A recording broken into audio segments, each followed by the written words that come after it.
and then we'll get started. So today, the First Lady is traveling to Mexico City to lead the U.S. presidential delegation for the inauguration of Claudia Sheinbaum.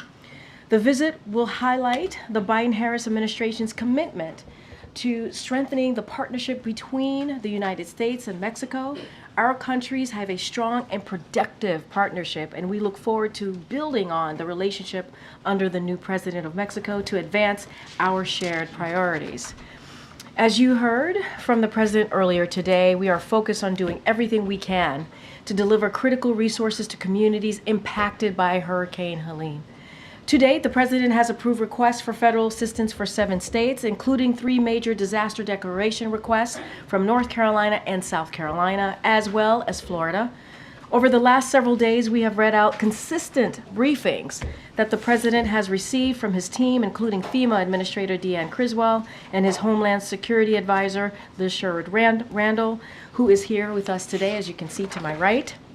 The president also spoke with North Carolina Governor Ray Cooper and Georgia Governor Brian Kemp, along with other state and local officials in the impacted areas to offer further assistance as needed. This afternoon at 3:30, FEMA Administrator Criswell and Governor Cooper will hold a press conference on the latest operational updates out of North Carolina. In the 4 p.m. hour, Criswell and Governor Cooper will brief President Biden, and then he will have an oval spray to read out additional updates to the pool.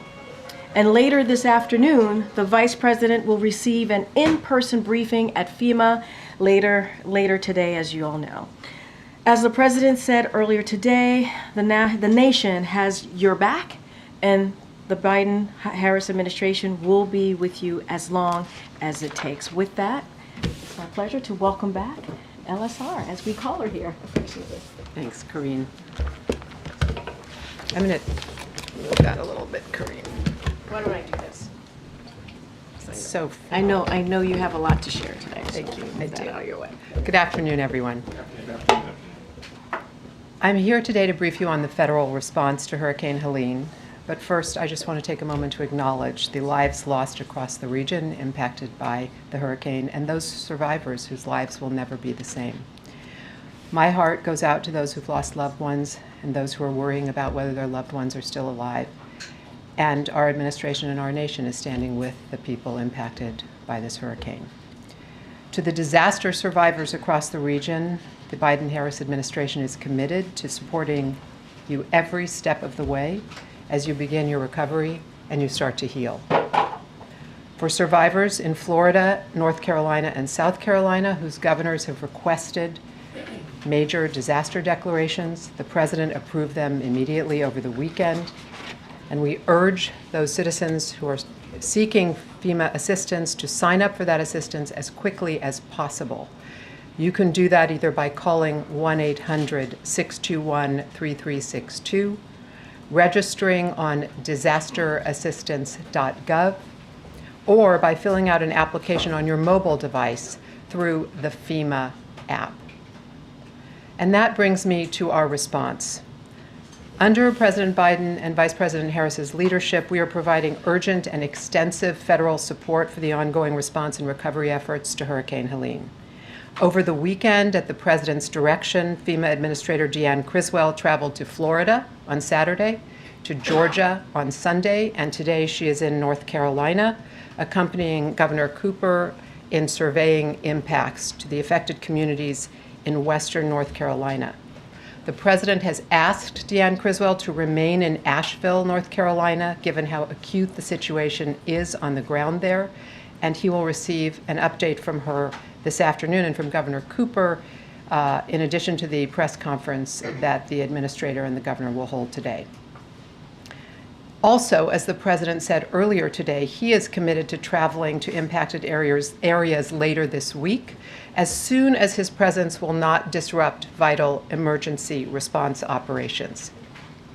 So, I want to walk you through what happens as we're facing a hurricane predicted to have the kind of impacts that Helene has had. First of all, what we do before a storm. As Helene was developing in the Gulf, the President directed FEMA to pre-position specialized capabilities across the region, including deploying incident management assistance teams to Florida, Georgia, South Carolina, and North Carolina. These teams support our state partners in planning, in logistics, and in conducting their emergency response operations. This included pre-positioning a number of search and rescue teams, federal search and rescue teams in addition to the state and local teams, temporary power teams, generators, and health and medical assessment teams. These efforts focused on the Big Bend area of Florida, saved lives in the state, and they prepared us to respond elsewhere in the region. Now, if we know anything about storms, and we've learned a lot in our years in service together, it's that Mother Nature has a mind of her own. As good as our technologies are, as good as our National Hurricane Center is, it's just a forecast.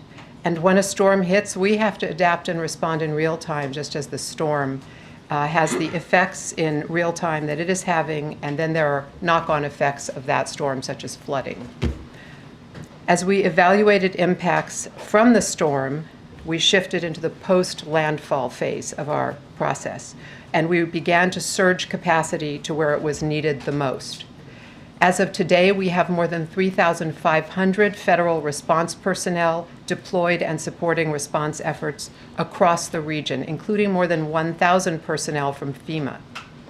Search and rescue efforts by state, local, and federal partners are ongoing, and nearly 600 additional personnel will arrive in the region in the coming days, increasing the total number of urban search and rescue personnel to over 1,250. And as search and rescue missions in other states wind down, these teams are focusing on the areas of greatest need, including North Carolina, where our federal teams continue to support state and local teams with rescues where the devastation is most acute. Also, at the President's direction, the Department of Defense has activated additional helicopters to aid in search and rescue operations and has provided dozens of high-water vehicles to get into areas that it's difficult to access. The National Guard, in their state capacity, is also supporting these efforts. National Guardsmen and women from 8 additional states are supporting North Carolina under existing emergency mutual assistance compacts, known as EMACs, with more than 700 personnel, helicopters, a cargo plane, and rescue vehicles to help with road clearance, provision of commodities, transportation, and search and rescue. This is the best of America. We have National Guard coming in as far as from Connecticut, Ohio, and New York, who are deploying to North Carolina to support their fellow citizens in need. In addition, about 200 medical responders are also stationed in Florida, Alabama, and North Carolina, along with medical equipment and supplies, to ensure the continued healthcare delivery that is required following the landfall of Hurricane Helene. And the U.S. Department of Health and Human Services declared a public health emergency for Florida, North Carolina, and Georgia, which gives health providers and suppliers greater flexibility in meeting emergency health needs of Medicare and Medicaid beneficiaries. In order for communities to begin functioning again, we all know it's critical to have power restored. And I want to tell you about what we're doing on this front, because that is truly the fundamental lifeline sector. As of this morning, about 2 million people are still without power across the impacted states. At least 50,000 personnel from 31 states and DC and Canada are responding to power outages throughout the region via established mutual assistance agreements between utilities and working around the clock throughout parts of Florida, Georgia, North Carolina, and South Carolina to restore power to those communities that can receive it, where the infrastructure can take power on the lines. FEMA and the U.S. Army Corps of Engineers are also making available generators of many different sizes that are ready to be deployed upon the request of any state. And as power is being restored throughout parts of Florida and Georgia, power crews are being moved into other states to assist with additional restoration efforts. We see power outage numbers improving where restoration teams are able to gain access to communities and the debris is cleared. Once we get power restored, we can then get a lot of other things working again. utilities, water utilities in particular, communication systems, medical and healthcare facilities are those capabilities that depend, of course, on a source of power supply to function. We're also very focused on restoring communications capabilities. FEMA, the FCC, and private telecommunications providers are working together to help restore temporary communications as quickly as possible by establishing temporary cell sites and allowing for roaming where possible, where a resident can connect to any network available even if they aren't subscribed to that network. Today, FEMA will install 30 Starlink receivers in western North Carolina to provide immediate connectivity for those in greatest need. We're also very focused on how we reach survivors at their point of need. This has been a lesson we have learned from the beginning of President Biden's presidency, that those who most need the help have the hardest time accessing that help. And he has directed us to work to evolve FEMA practices so we can really get to those who need us the most. In states that have requested and have received major disaster declarations, FEMA is expediting the delivery of its Serious Needs Assistance, which is an immediate $750 direct payment to eligible households to allow them to pay for essential items like food, baby formula, water, medications, and other emergency supplies. This is not the full extent of FEMA assistance to individuals, but it's the first element of it that becomes immediately available with a major disaster declaration. And it gets people cash when they're absolutely desperate for it. In addition, survivors who register for the FEMA Individual Assistance Program will be eligible to receive assistance to help repair their homes, cars, and other personal property in conjunction with their own insurance policies. FEMA is working, as it always does, to open disaster recovery centers in impacted communities. What's important about these centers is they aggregate federal support in one place. It used to be the case that survivors had to go to multiple different departments and agencies to find out what kind of help they could get access to. What we do is we put everyone together either in a standing building that survived the natural disaster or in a trailer if that's necessary. For example, we've opened 3 disaster recovery centers today in Manatee County, Sarasota County, and Hillsborough County, Florida. If survivors cannot get to such a facility, and we think that will likely be the place in a place like Asheville and its surrounding areas, we send people door to door. FEMA literally goes knocking with an iPad in hand so they can help people register for the assistance they need because they may not have power, their cell phone may have run out, and they need someone to help them get registered quickly. In North Carolina, we're focused right now on clearing roads and removing debris, restoring communications and power, and ensuring access to health care and the continued flow of commodities and food, commodities like food and water, to where they're most needed. Today, we've heard they've reopened 20 roads, which will help enable responders and critical commodities to begin moving via ground transportation. While FEMA has been at the forefront of the response, and it's very meaningful to have them on the ground, they serve as the coordinator of the orchestra of a wide-ranging federal response, and that's something a lot of people don't understand. What FEMA does is it mission assigns, that's the term of art, quote, mission assigns, roles and responsibilities across our government in the wake of a disaster. And so what they do is coordinate the identification of and delivery of those resources when they're needed and where they're needed. I want to go through some of what other departments and agencies are doing so you can hear the full scope of the federal response, which gives more clarity than just saying FEMA is doing this. The U.S. Army Corps of Engineers deployed power restoration teams, including in Buncombe County, North Carolina, where Asheville is located, for temporary emergency power, debris removal, and infrastructure assessment, including for dams throughout the region. The Department of Defense has mobilized 22 helicopters in support to response in western North Carolina. Staged at Fort Liberty in North Carolina, there are multiple helicopters available to support air bridge operations to move personnel and necessary supplies and equipment into the disaster area. 4 helicopters from DoD are actively supporting the urgent search and rescue operations that are ongoing in western North Carolina. The other 18 are helping to move response personnel and deliver critical commodities and support into remote and isolated communities that are not accessible by road right now. DoD has also made available, as I mentioned, 30 high water vehicles available for search and rescue, and has set up 5 incident support bases across the region to continue providing support to those who need it in the surrounding areas. The U.S. Coast Guard has thousands of personnel working on response efforts and is conducting post-storm assessments to support the rapid reopening of impacted ports in Florida. The U.S. Department of Energy has responders deployed across the region, primarily in the state emergency operations centers. While I noted that power restoration numbers are trending in the right direction, it's important to remember that these will be complex multi-day efforts in many locations due to the extent of damage and the ongoing access issues.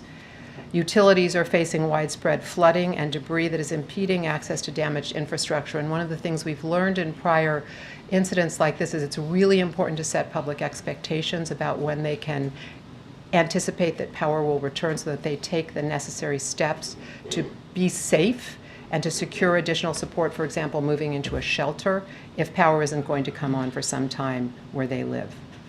The U.S. Department of Agriculture's Farm Service Agency, a very important player in this space in rural areas, has deployed personnel to the impacted region to extend much-needed emergency credit to farmers and agriculture producers who lost crops and livestock across all the impacted states, but in particular in the Big Bend region of Florida and in southern Georgia. The Environmental Protection Agency has personnel on the ground who are offering technical assistance and guidance on water systems, which have been significantly damaged in a number of locations, on debris management, and on maintaining critical public health and environmental protections as storm impacts are assessed. The U.S. Small Business Administration has also deployed more than 50 personnel to support survivors and small businesses as they recover from the hurricane. So, that's a sense for you of the range of capabilities that surge when we say we're doing everything we can to help impacted communities. And more will follow as we know more about the impacts. We honestly don't know the full extent of the damage. It probably will take several more days as communities begin to be opened up by the debris clearance on the roads, and we can get in and really understand what's happened to them. Unfortunately, we know that the first information we receive is often wrong in the wake of a disaster, and that the early days are brutally hard for the people who are in the most heavily impacted communities. Since 2021, we have seen this play out across the nation, from Florida to California to Maui, from Kentucky to New York. As the President has directed, we will do everything we can first to save lives, alleviate suffering, and help communities to recover and eventually rebuild. And we will focus especially on survivors who have the hardest time accessing the help we can provide, as I noted, because as Americans, we are all in this together. Thank you for giving me a chance to lay that down for you, and I'm glad to take a few questions. All right, and LSR has to go see the POTUS pretty soon. Okay. Thanks very much. Liz, a couple different topics. One, you talked about people's inability to communicate because of lack of power, et cetera. Can you give us any sense of how, whether you're working with mobile phone companies or the private sector at all to help boost the ability to communicate? And secondly, do you have any sense now of where the death toll is going and what the cost of rebuilding will be? So on the effort to get communications restored, we work with, not personally, but FEMA works with the FCC and with private sector companies. All of the major providers participate in this. And as you heard me say, if you're not, let's imagine, a customer of AT&T, but Verizon is able to get some coverage in your region, you'll get free roaming in order to get access. We're also moving in Starlink receivers, as I said, because we need more capability where we think it will be a while before any of those cell towers that we would normally be dependent upon will be working again. So we have a multi-pronged effort when we need to get communications capabilities in, involving a variety of technologies. Some of them are more novel solutions, some of them are more traditional. I'll just say on the death count you asked about. So the current data we have is that it looks like there could be as many as 600 lost lives. but we don't have any confirmation of that. We know there are 600 who are either lost or unaccounted for. And so that work is ongoing. I'll caution you, because we've seen this before, those numbers vary widely. There's a lot of reporting that doesn't add up about the numbers. And so while we may see the numbers go up as we get to more locations that have not yet been fully developed in terms of disaster immediate emergency response operations, we may see more people who unfortunately perished. But we may also not see the numbers skyrocket as people have predicted they might. So I would just urge you to wait until we have the facts, and we'll report them to you as we have them. Thanks, Liz. You mentioned that in the run-up to the storm, the focus of the preparations was on the Big Bend area of Florida, and then it moved as the storm moved inland. Were you surprised by the impacts on the flooding side? Was there something wrong in the forecast that you should have pre-positioned assets differently to prepare for this sort of situation? You know, I know that there'll be time for an after-action report later, but are you now at the point of where now you're kicking yourself that you didn't do something, you know, Thursday or Friday? So we can know exactly where a storm will go. Of course, we will do, with our colleagues who do the weather predictions, an analysis of what we knew and what we didn't know and how that evolved. We were very concerned about a major hit on a city like Tallahassee, which could have catastrophic impacts. When the storms make landfall, as you know, they're at their highest velocity. The force of a hurricane when it makes land is very powerful. It usually reduces in strength as it moves over land. So that initial landfall place in the Big Bend was a major concern for us. But we were also worried about the storm moving into other areas and having significant wind effects and flooding effects. And that's what we briefed to the president as we saw the storm moving in our direction, in the direction of the southeastern United States, and we kept him apprised as we saw the evolution moving north through a variety of states. We can't know everything in advance, and one of the reasons we surge capabilities into the region is then to be able to get them closer.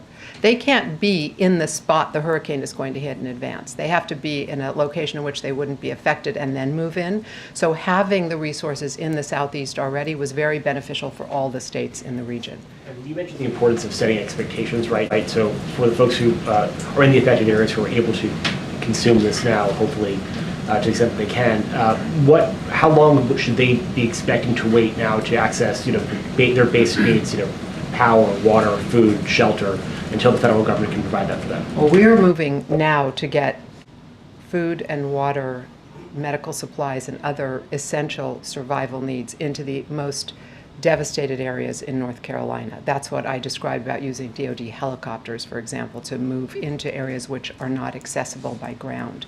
I was referencing the point that I think we all experience this when the power goes out. You want to know how fast it's going to come back on. In a situation like this with this much devastation, it could be a long time. So you can't just wait it out. You may need, and this is really for people listening, you may need to make alternative arrangements to get to a shelter where you can be safe and get access to electricity to power your phone, where you can get pharmaceuticals if you need them, if you lost everything, where you can begin to work toward the rebuilding of the basics of your life, while your community is addressing the consequences of these devastating storms. Go ahead. Thank you, Liz, for providing all this information and reminding us that the numbers could change. I just want to fact check two things with you, Yeah. if I could, given that you oversee Homeland Security broadly. First of all, did the president speak with Georgia Governor Kemp yesterday? Yes. Have they spoken again President today? Kemp has said so in public. Governor Kemp. I'm sorry, Governor Kemp has said so yesterday. Thank you for correcting me. The president spoke to Governor Kemp yesterday. Governor Kemp has stated today that he spoke to the president and appreciated the offer of all the help the president has offered, anything you need. So if the governor would like to speak to the president again, of course the president will take his call. If the governor wants to submit a major disaster declaration, we'll move that very quickly through our system. And we're working very closely with every state in the impacted region, and we extend a hand. We work with the state emergency operations managers, the whole team in place in every location, and that's work that we've been doing not just in the wake of a hurricane, but we do it all the time to build those relationships, strengthen our capabilities, plan for and prepare for disasters. And given that Homeland Security is your portfolio and the Secret Service falls under Homeland Security, let me ask you one other sort of fact check here. Donald Trump alleges on social media, quote, "The Democrats are interfering with my campaign by not giving us the proper number of people within Secret Service that are necessary for security. They're using them for themselves even though they don't need them." Is that true? The President has directed the Secret Service to provide every necessary resource and capability that is required to ensure the safety of the former President of the United States. Okay. April, you have the last one. Oh, Okay, sorry. one more, April. Okay. Yes, April. quickly, two questions. Well, I've got 1 minute, Yeah, exactly. because she has Okay, to go two through questions, and you both. can answer them fast if you can. In the short term, you talked about the immediate short term, but what about the long term with this devastation? Number one, housing for those who do not have shelter. What are you thinking? I mean, there have been lessons learned since Katrina as to how to house people. We work on immediate sheltering capabilities with the Red Cross and others. We provide funding for people to get access to hotels and potentially to move into longer term accommodations if they need them. That's part of the FEMA process. And what about insurance? Because that has been a big thing when these kind of situations happen. If people have insurance, that's of course very important for rebuilding. If they do not have insurance, they have access to federal assistance. But it's a long road to recovery for people because there's so much work to be done. We have to acknowledge that. I just want to clarify one thing. When I said there could be up to 600 people lost, my point was there are 600 people unaccounted for. That's the number we're tracking right now and that we can essentially validate from multiple sources, but we don't know. And as the President said this morning, we're very hopeful that some of those people just don't have cell phones working and actually are alive. We experienced that in Maui when the numbers were extremely high in the beginning, and they came way down. Ultimately, tragically, 101 people lost their lives, but it was not in the thousands as we were initially concerned it might be. Thank you all. Thank you so much, Liz. Thank you. All right, no problem. Thank you. Sorry, she didn't have a lot of time.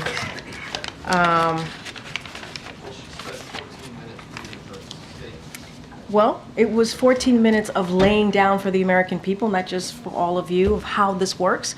We have people who are indeed suffering and waiting and wanting to hear, not just from the local government, the state government, but also from the federal government. What are we doing, right? What are we doing to help them and how we're working together? And I think what you just heard from Liz is how we're working in tandem together with local, state, and federal government to help the people in North Carolina, Georgia, and Florida. And I think that matters. I think that matters. And I think it's important for them to hear from the people who are actually doing the work.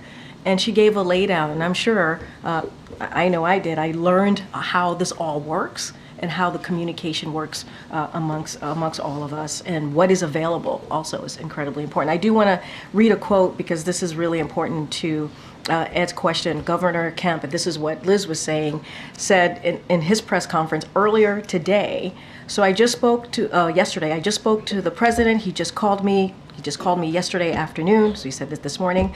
I missed him and called him right back, and he just said, hey, what do you need? And I told him, you know, we got what we need. We'll work through the federal process. He offered, and if there's other things we need, just to call him directly, which I appreciate that. That was a quote directly from Governor Kemp. So this is to continue the fact-checking that Ed asked us to do. All right, go ahead. Thanks, Corinne.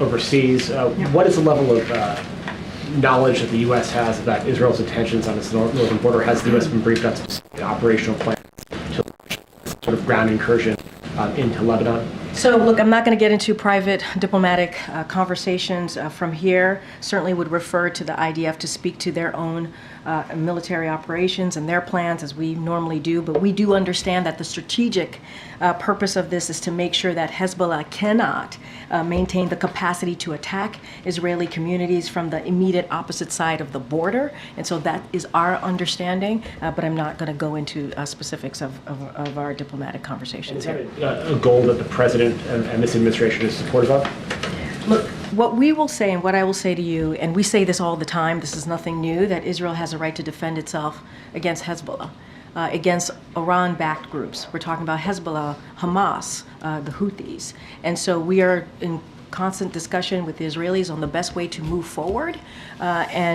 We would certainly refer you to any, as I said seconds ago, to the Israelis on their own ground operation. Of course, we want to see a ceasefire. That would give us the space, as we have been saying, of diplomacy and enable citizens, right, to go back to their homes on both sides. And ultimately, a diplomatic resolution is what we want to see, and what we want to make sure is that is in place. And we're going to certainly continue to have those conversations with the Israelis and others on how to make that happen. And then just briefly, the president this morning said he was anticipating needing a supplemental for disaster relief. And you said that, when will he send that to the Hill? And does he have a dollar figure in mind yet? And so, look, you know that we provided a robust emergency supplemental for the CR, right? For the CR that didn't go through, that didn't make it. And so we're going to continue to have those conversations. We are disappointed that didn't go through. We're going to continue to have this conversation. As the president said, we're in constant communications with members in Congress, and we want to make sure that they move quickly on this. I don't have details or specifics, but we did provide a robust requests on more additional funding for these types of emergencies to continue that, and it didn't go through. And we were certainly disappointed to see that. Okay, right behind Casey. If he does decide to ask for a supplemental, will he have to call Congress back, or is there another way to do it? The president was asked about that, Yeah, but and he just said it's something that certainly he is considering. I just don't have anything. I'm not going to get too much into hypotheticals. Given the urgency of this, when would we expect to know if he was going to ask for one, how much it is, and if he's calling them back? So look, I don't have anything to add on if he's going to call them back, how much it is, which is very similar to the question that I got from Zeke. We did provide a robust supplemental component to get more funding in the CR. It didn't make it through. Was not included. But what we're doing right now, and I think it's important, and you heard that from Liz, you've heard that from the administrator. Let's not forget the FEMA administrator was here in this room on Thursday because we wanted to make sure that people understood what was happening and what was coming. But we're going to do everything that we can to make sure that Georgia, North Carolina, Florida, the impacted areas have the resources that they need to deal with the devastation, the aftermath of this. Kareem, the president said this morning that, quote, "I'm comfortable with them stopping," with regards to the Israeli potential incursion into Lebanon. What did he mean by that, and does that mean he's uncomfortable with them continuing? No, I answered the question, which is we believe that Israel has the right to defend itself against Hezbollah and Iran-backed groups. We have said that. We've also have said that Israel is in a tough neighborhood. You've heard us say that. They really are. And so we believe they have the right to defend itself. What we also want to see is a diplomatic resolution here. We do want to see a ceasefire. Ultimately, that's what we need to see in order to get to a place where we can get to a ceasefire, right? Where we can see citizens going back to their homes on both sides. So that still remains to be true. But do we want to see, ultimately want to see, get to a place where we get to a diplomatic resolution? Yes, that's what we want to see, for sure. He's uncomfortable with them continuing. No, what we have said is consistently Israel has the right to defend itself against Hezbollah. We are not shedding tears over a terrorist that was killed. That terrorist has American blood on their hands. And so we're certainly not going to shed a tear over that. We've been very clear. Israel has the right to defend itself. We've been very clear that the security of Israel, when it comes to its security, our support is ironclad. That has not changed. That has not changed. Kareem, switching to the hurricane, our reporting teams on the ground say that there are many residents there who are frustrated that more aid has not been distributed, and some of them haven't seen the federal government there for days. What would you say to those folks? What I will say is certainly our hearts go out to them. Obviously, this is a tough, difficult time. And what I will also say is we have their back, and we can understand that. We can understand how things are incredibly confusing right now, incredibly difficult right now. Some people don't even know if their loved ones are alive or not. And so what I can say, and what the president has said, and I think what Liz has iterated as well, is that we want to make sure that They have, the folks who are in the impacted areas have everything that they need, the resources. We have the FEMA administrator who's on the ground today. She's going to be holding a press conference with the North Carolina governor in about 30 minutes or so, and going to talk about what they see and what the federal government, what FEMA is going to continue to do, working with the state and local governments as well. We are on the ground. We are on the ground. And as you know, there was a reason why the FEMA administrator was here on Thursday, to lay out what we were doing ahead of time, how we were pre-positioned on the ground, and warning people, because we understood that that is also part of our job. But we're going to do everything that we can. We're going to do everything that we can. Following up on the previous question quickly, you mentioned pre-positioning. Yeah. And she did mention that assets and resources were pre-positioned in Big Bend. I know that question was asked before, but bluntly, should more resources have been pre-positioned in and around North Carolina? So look, I think Liz kind of talked about that, about when she was asked the question on our prediction of the storm and how bad it was. And so certainly I'll let the experts speak to this.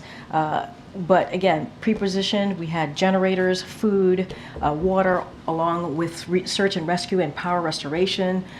And right now we have U.S. Army Corps of Engineers. They're moving generators into impacted areas. We have 3,600 personnel from across the federal workforce are deployed and supporting Hurricane Helene. This includes 24 federal urban research and rescue task force, over 1,300 personnel working to rescue people who may be stranded to date. They have rescued about and supported over 1,400 people across the impacted areas. These are, if you think about the federal employees who are part of these agencies, right, FEMA and others, this is what they do. This is what they do. This is what they're trained to do. This is what they're ready to do. And it doesn't matter which state it is, right? It doesn't matter if it's a red state or blue state. This is their job, to get food there, to get generators there, to save some lives, to rescue people. And so we are very proud of the work that they've done, and we understand that people are very much suffering on the ground and trying to figure out what is going on. And we have our folks there, and we're going to do the best that we can. Okay, Peter. Thank you, Corinne. 13,000 people who have been convicted of murder crossed the border illegally and are living among us. So how much danger are U.S. communities in right now because of this? I'm assuming you're talking about the ICE data. Yes. So just a couple of things, and I think it's important to correct the record here. First of all, the false representation of the data ICE shared. So that was what we are seeing, false representation. I got to call that out. We got to call that out. And it's been fact-checked by some of your colleagues here, by multiple outlets that has been debunked on what has been falsely misrepresented here. So we have to call that out. And so, look, Can you clarify what the misrepresentation is? The numbers that is being put out about how many people are out has been falsely represented here. If you look at the total returns and removal of the past year, that has been higher than every year under the previous administration since 2010, if you look at it. And if we're going to report something, a data that's out there, we got to do it in a way that is not confusing the American people and certainly not lying. And so this has been fact-checked. And so this is the way that is being falsely represented here is just not okay. And they'll got to be really clear about that. On Helene, people in Western North Carolina were drowning in their houses this weekend. Others were losing everything. President Biden was at his beach house, and Vice President Harris was hosting political fundraisers on the West Coast. Is there a reason that they could not be here? The president did exactly what a president in this moment needs to do, which is directing his team to take action. One of the reasons that the FEMA administrator was here in this room on Thursday is the president wanted to make sure that we were sending a message out to folks who were going to be impacted by the hurricane, and also wanted her to share how we were pre-positioning on the ground. Remember, these are folks who do this type of stuff. When you think about FEMA, you think about the Red Cross. You think about the U.S. Army Corps of Engineers. This is what they do. This is what they do. And so the president was on the phone. He said this when he was asked a question by one of your colleagues for more than 2 hours yesterday with governors and local elected officials, making sure that they had what they needed. You heard me talk about Governor Kemp and what he said to the president himself. He said this and shared this in a press conference, that the president has provided and said, what else do you need? And he actually said to the president, we have what we need. So, and that's, as you know, a Republican governor. And look, and I talked about how the vice president also did her calls. She's going to be going to the FEMA agency and the center to get her briefing later this afternoon. The president is continuing to have these conversations with folks on the ground, elected officials on the ground, to make sure that they have what they need, and directing his team to keep pushing. One more. How worried are folks at the White House that a port strike that could make things like fruits and vegetables more expensive could make it a lot harder for Vice President Harris to win the election? I'm not going to talk about election from here. That's not what we're going to do. That is, when it comes to making sure that workers are paid and wages and the economy is working, and that we're lowering costs for the American people, that is just the right thing to do. And that's what this president focuses on every day, day in and day out. How do we have an economy that works for all? When it comes to this particular question that you're asking me, we've said this many times, nothing has changed. We support collective bargaining. It is the best way for American workers and employers to come to a fair agreement. We encourage all parties to come to the bargaining table and negotiate in good faith. Senior officials from the White House, Labor Department, and Transportation Department are in touch with the parties to urge them to return to the table and negotiate in good faith towards an agreement that benefits all sides, and do it fairly and quickly. And this is something that we have said and we're going to continue to push forward on. Is the Vice President involved in these negotiations? What I can say, I just named the secretaries that are involved, Secretary Pete Buttigieg, Secretary Julie Su, and the Director of National Economic Council, Lael Brainard. What I can say is the President and the Vice President are being regularly updated about the situation. And I know there's a question about the Taft-Hartley. We have never invoked the Taft-Hartley to break a strike and are not considering doing so now. But this is a president that has been called a pro-union president by the labor unions, because of how much he believes that the union built the middle class. And so that's what you're going to continue to see from this president. He'll stay regularly updated. Catalina. Thanks, Karine. Former President Donald Trump is in Georgia, in a region that's been hard hit. Now, given all the security that's needed to accommodate him, is his visit putting a strain on resources there or impacting relief efforts? Here's what I can say, and he's heard from this president earlier today in his remarks, where he said he will visit the impacted communities this week and is taking caution. He's taking caution to avoid using critical resources that is needed right now on the road, on the ground, that people need. And so that should be everyone's top consideration right now. That's what we should be doing. That's what we should be focusing, and I'll leave it there. So were there any requests for Trump to delay his visit? I'm not getting into any more than what I just stated. The president has been really clear about how he sees his presence on the ground. As you know, when the president traveled, it's a big footprint. In this particular moment, he wants to make sure that he's not taking away resources. He wants to make sure that it is not taking away from the emergency resources that are on the ground. And as I just stated, he believes everybody should adhere to that. And in terms of the dock workers that are set to go on strike, at what point would the president be willing to intervene? How long would he allow that to go on, and at what cost to the I'm not going to get American into economy? hypotheticals, not from here. Would the president consider walking the picket line? I'm not going to get into hypotheticals. We believe that collective bargaining is important here. We've always said that. We believe that both sides should come to the table in good faith and get to an agreement, a fair agreement. There been any progress in those conversations? I just don't have anything else to share here. Yeah, Jeff? Yeah. On a separate topic, different topic, the incoming Prime Minister of Japan has said that has called out or proposed the idea of a Asia NATO. I'm wondering if it's something that the president would consider. To the president about that. As you know, there's one NATO. The NATO has grown by 2 countries, which is because of the president's leadership. Let's not forget, when Putin invaded Ukraine, he thought that NATO was going to be weaker, and that did not happen. The president certainly was able to make NATO stronger because of his leadership, and that's going to be what we're going to focus on. He's suggesting a separate alliance that would involve Asian No, I know. countries. He No, I also hear- said I the heard idea you. of putting Japanese troops on Guam. I don't know if that's something the president would consider. Just not something that I've spoken directly to the president about. What I can say is what the president has done with the current NATO and making it stronger. And it has been important. If you think about Ukraine, if you think about what Ukraine has been trying to do over the almost 3 years, which is certainly fight for their sovereignty and fight for their democracy, which is something that we're going to continue to support Ukraine and those NATO countries as well, which is much stronger than Putin ever thought they would be in this time. Thank you, Karine.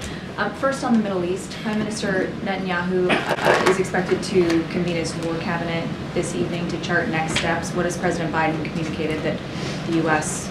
would hope they decide to do? Look, I'm not going to comment or get into hypotheticals about decisions that Israeli government are making or IDF is making. Certainly would let them speak for themselves. We have been very clear Israel has the right to defend itself, especially against these Iran-backed groups, including Hezbollah, Hamas, and the Houthis. We will continue to have those direct conversations with them, but IDF, Israel government, can certainly speak to that. And also have conversations, continue our diplomatic conversations on the right way forward or the path forward. I just don't have anything else to share. A lot of those diplomatic conversations happened over the weekend as Israel was conducting these raids in Lebanon. Is the outcome one that those diplomatic conversations were discussing? I mean, were U.S. officials offering their support for the way that Israel proceeded? What I can say is that not going to speak to private diplomatic conversation. What I said moments ago, which is we understand the strategic purpose of this is to make sure that Hezbollah cannot maintain the capacity to attack Israeli communities from the immediate opposite side of the border. That's what we understand. I'm just not going to get into specifics or into diplomatic conversations from here. It's now been 5 days, though, since the U.S. and Western allies publicized the discussions over this 21-day ceasefire proposal. Is there still any hope that that gets put together? As you know, this is a president that's hopeful and optimistic, and you hear him say that. Given the conversations that are happening. You asked me if that is hopeful, right? So, look, we believe the way to get to a ceasefire is to have this diplomatic resolution, to get us some space, to have a diplomatic solution. That's ultimately the way to get there. And so we understand that we need a ceasefire in Lebanon to provide that space for diplomacy. That's what we're going to continue to have discussions. Those discussions to continue with Israel. So that is what we're going to focus on. And what we want to see is a de-escalation. That's what we've been saying. We want to see a de-escalation. Okay. Thank you, Karine. You mentioned that the Vice President is going to be coming back and having a briefing at FEMA later today about Helene. About 4 o'clock, I think. Yeah. Could you give us a sense for what she has been doing so far in response to this hurricane? Is she in briefings with the President? Is she getting briefed separately? And what is her role going to be going forward? What I can say is that she is certainly has been kept briefed on the situation and certainly the affected areas, the aftermath. She's going to get a briefing directly at the FEMA Center when she gets back. She didn't continue with some of her campaign activities today because she wanted to make sure to get back and go to the FEMA Center. Anything else? And I know she's had conversations with elected officials on the ground in those impacted areas. I would have to refer you to her team to get more specifics on what else. The question about one of the policies that the Vice President rolled out on Friday about immigration, she said she would go further than what the President has done with executive action to limit asylum access at the border. Do you have any response to that? Is that the position of the White House, that the administration should be going further than what you've done so far? So I think, look, when it comes to, I got to be careful, campaign policy announced, so going to certainly let the campaign speak specifically about what they're announcing and what they're looking to do on their side of things. But we've always said, and we've also, whether it's the economy, whether it's the border, that the Vice President was going to build upon what we've been able to do. That is the good work that we've been able to do together, whether it's the economy, healthcare, getting some of these historic pieces of legislation passed that's going to help Americans for generations to come, we also understand and see, and what she's been able to do is build on the success. And so I think that's what you're seeing from the Vice President. And this is a vice president that has been a critical partner to this president over the last 3.5 years. And so we look forward to see what she's going to be doing down the road. Go ahead, April. Corinne, I'll call you after. Go ahead, April. The issue of Angola, why Angola for President Biden now, specifically as other presidents have gone to other countries, and Angola is like something totally new since the Clinton administration for U.S. president? So a couple of things. So he's going to be holding a bilateral and multilateral meetings to discuss increased collaboration of shared priorities, including a signature project of the G7 Partnership for Global Infrastructure and Investment, PGI, Africa's first transcontinental open access rail network that starts in Lobito and ultimately will connect the Atlantic Ocean to the Indian Ocean. I think that's a pretty important reason why to go to Angola. This will be the first visit of a president to Angola. That's also, I think, important to note as well. And so we're going to celebrate the evolution of the U.S.-Angola relationship, underscore the United States' continued commitment to African partners, and demonstrate how those type of collaborative partnerships can solve shared challenges that both countries have. So anything on oil by any chance, since Angola is oil rich, and also, Yeah. what about the considerations about some of the other countries like Nigeria or South Africa? Those have been Ghana, Uganda. Those have been some places the presidents of Rwanda. Some of the presidents, I hear you. yeah. So look, he's going to be abroad from the 10th to the 15th of October. We're going to go to Berlin, Germany, and then we're going to stop over at Angola.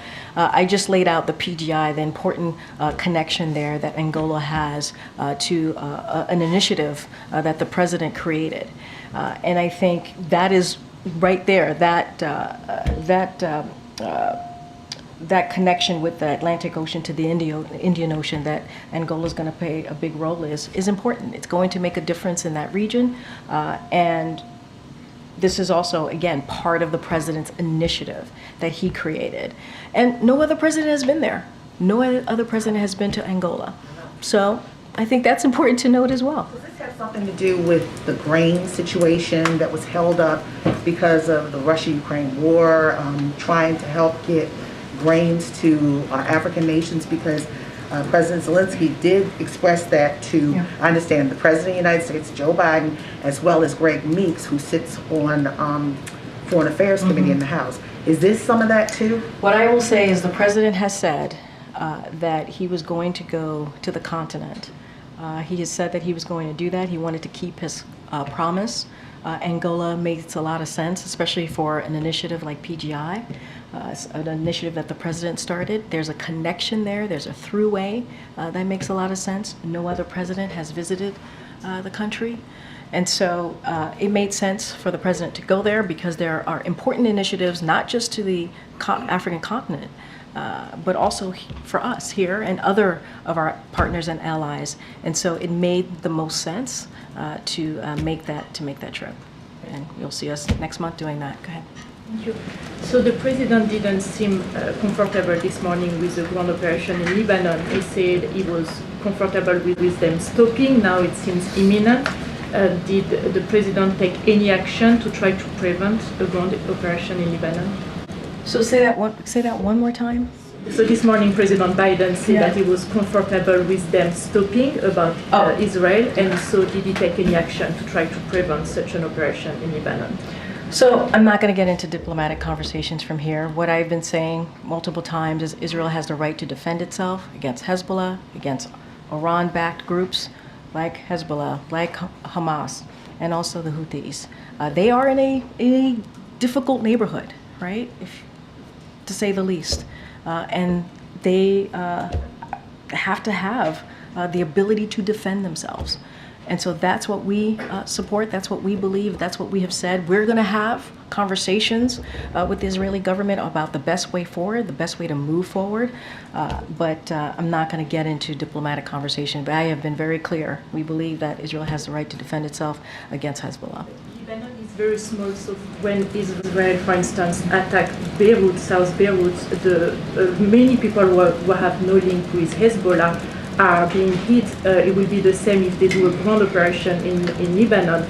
It won't be only the Hezbollah who's going to be targeted. So does the White House still support this ground operation in Lebanon? So are you talking, so say that one more time? You say that basically the goal is to target Hezbollah. But if there is a ground operation in Lebanon... I'm not speaking for the goals of the IDF or the Israeli government. What we have said is Israel has the right to defend itself against Hezbollah, against Iran-backed group. We've been very clear about that. I'm not going to stand here and speak to Israel's operations. That is not something that I can do. It's something that I would have to refer you to IDF. And that's what we've been very clear about. Thank you so much, Karine. During these frantic diplomatic discussions over the situation in the Middle East, did the President communicate any sort of consequences for this continued behavior in addition to his wish for a ceasefire? Did he, for example, say that maybe certain weapons would no longer be provided to Israel or tease to that? Our policy has not changed. It just hasn't. It has not changed. And again, Israel has the right to defend itself. We've been very clear against Iran-backed groups like Hezbollah, like Hamas, the Houthis. I'm not going to get into diplomatic conversation, but our policy has not changed. Okay, on Taiwan yesterday, the President announced the largest ever military drawdown for Taiwan. What was the purpose of this? What was his thinking? And is this intended to, what was the message he was sending with that decision, and is it meant to kind of hold Taiwan over in case there is, for example, a change of leadership in the United States, what's the point of this? So our overreaching goal remains the same, right? And we have said that, maintain peace and stability across the Taiwan Strait. That is our goal, and we've always been very clear about that, and that's what we want to see. So. I'm asking specifically about the timing of this. This comes at the end of his presidency, and this is the largest ever military drawdown. What does that communicate? So look, I think if you think about the drawdown, it is pretty much consistent with our long-standing One China policy. So I want to make that clear. It has not changed, and it remains the guide by the Taiwan Relations Act, 3 joint communiques and 6 assurances. Again, our overreaching goal is to continue to maintain the peace and stability across the Taiwan Strait, and that is something that we have been focused on over the last 3.5 years, and we're continuing to do this. But the administration use of the PDA for Taiwan is one example of our continued commitment to help Taiwan maintain a sufficient self-defense capability. And so that's what we've been continuing and trying to do. And so that's how I would look at the Taiwan PDA. Have they communicated how they feel about this? I would refer you to them. Okay. I know that the president said that he would not intervene in the dock worker strike, and he cited his concern that he doesn't believe in Taft-Hartley. But we have seen him intervene in other ways in previous situations like this. With the rail situation, he asked Congress to intervene and stop that potential strike.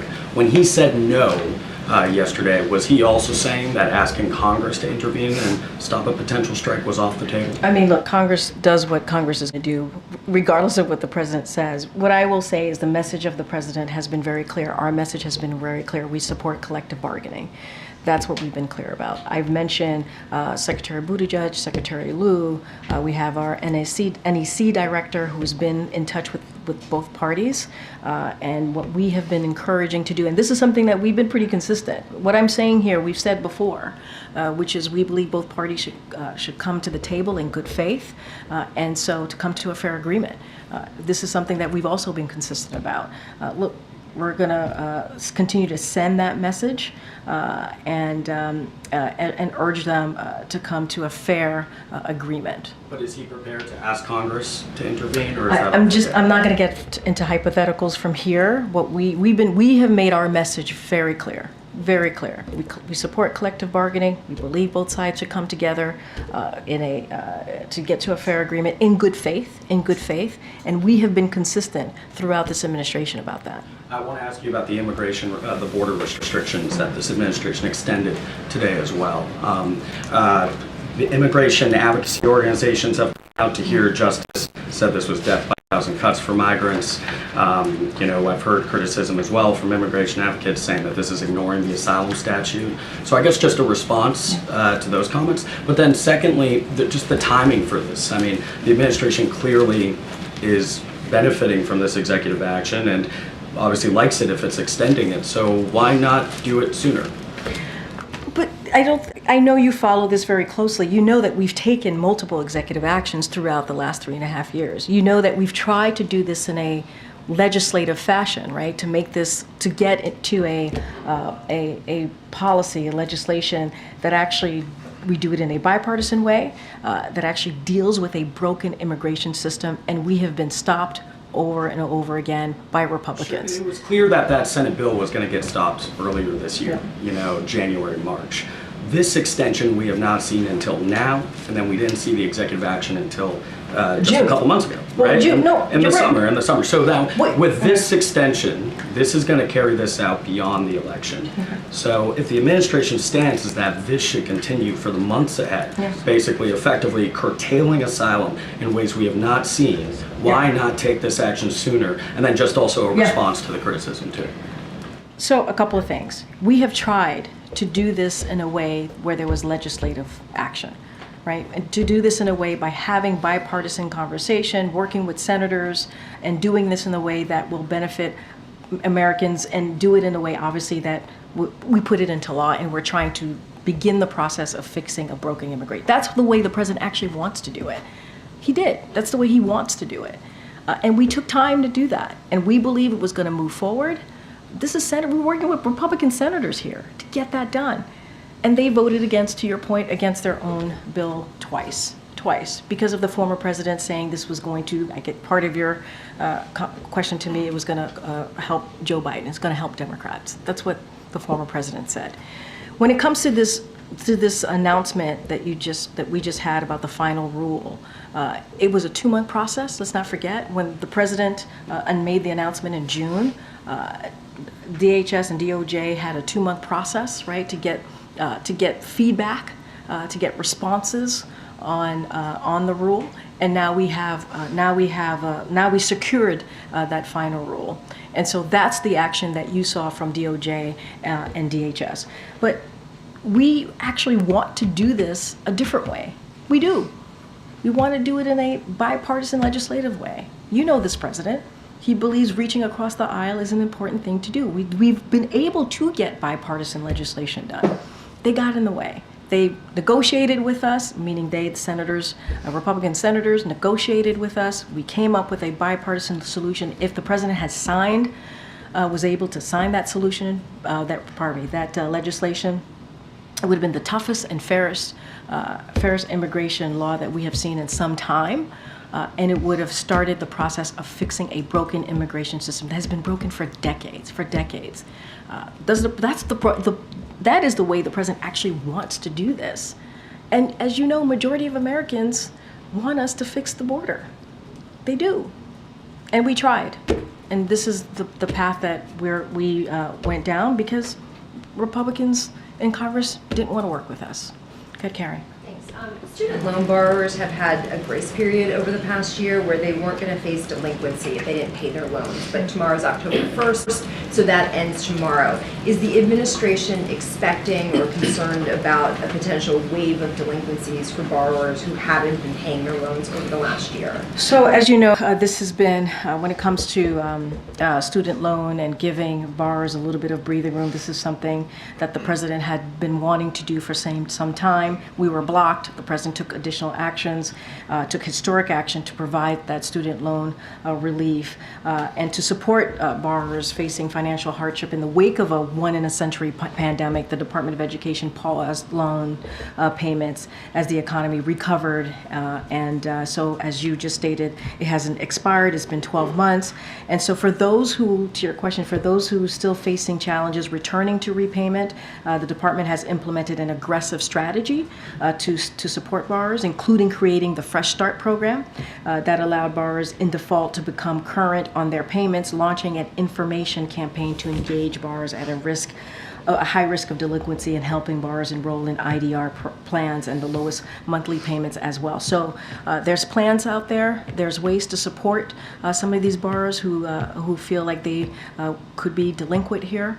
And so we certainly want to help them get to a point where they can start repaying their loans. And so the Department of Education has certainly made that a priority as well. All right, I know we have to wrap it up. Go ahead.